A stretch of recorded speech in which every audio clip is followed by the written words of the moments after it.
Today I'm going to show you the crown jewel of the Canadian half-dollar coin. Welcome back, Team Numis Canada and subscribers, and welcome to coin collectors young and old, and anyone else that might be watching.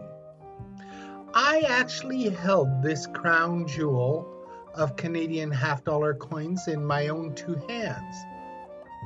It was actually quite unassuming and looking pretty much like any other Canadian 50-cent piece from that area.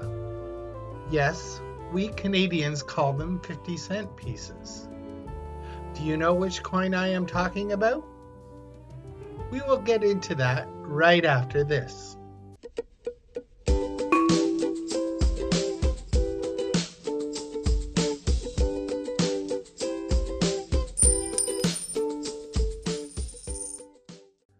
Welcome back. You might be wondering how I came to have this little gem in my possession, even briefly. Well, a friend of mine came across it because he buys coins for his collection and sells the ones he doesn't want to keep. Recently, he purchased an entire estate collection of coins and paid top dollar for that collection. I am sure because he apparently beat out the coin shops in the area, and it's not easy to do. Included in this collection was a key date for the Canadian half-dollar coins.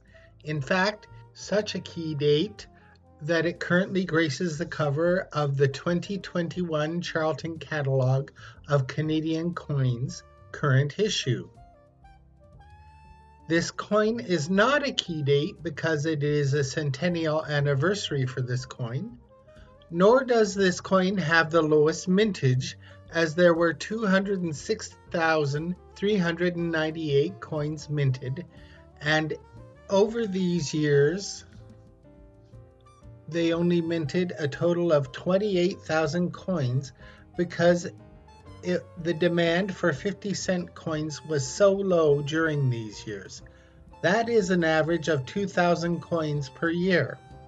In 1921, the mintage was also significantly higher than any year between and including 1930 to 1936. Even more astonishing is the fact that this key date does not rank higher than MS-66, and only 3 of these have been registered by PCGS. So rare that they rarely ever come up for sale. The last MS-66 coin to go on sale sold at Heritage Auctions on August 15, 1999 for $240,000.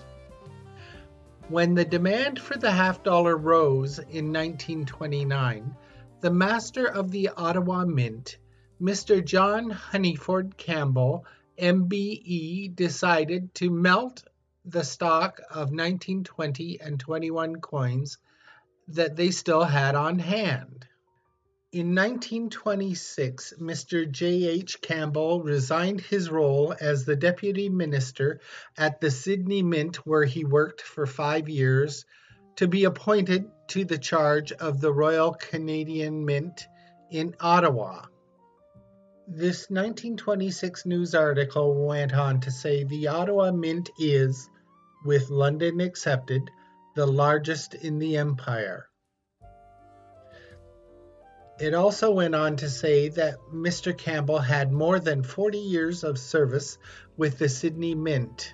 He entered in 1884 as a boy of 17 who had come to Australia from the north of Ireland a year previously. His first appointment was as a junior clerk. When in 1921 he was appointed deputy master, he brought to the position the experience gained by service in every office of the Sydney Mint's administration. This source comes from the Sydney Herald, New South Wales, Saturday, 6 February 1926.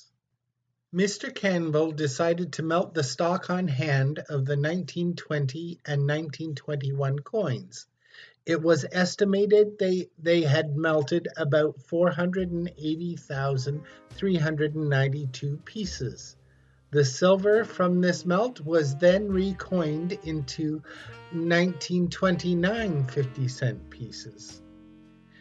It is believed that he took this decision because he feared the public would suspect they were receiving counterfeit coins if the mint issued large quantities of coins with old dates.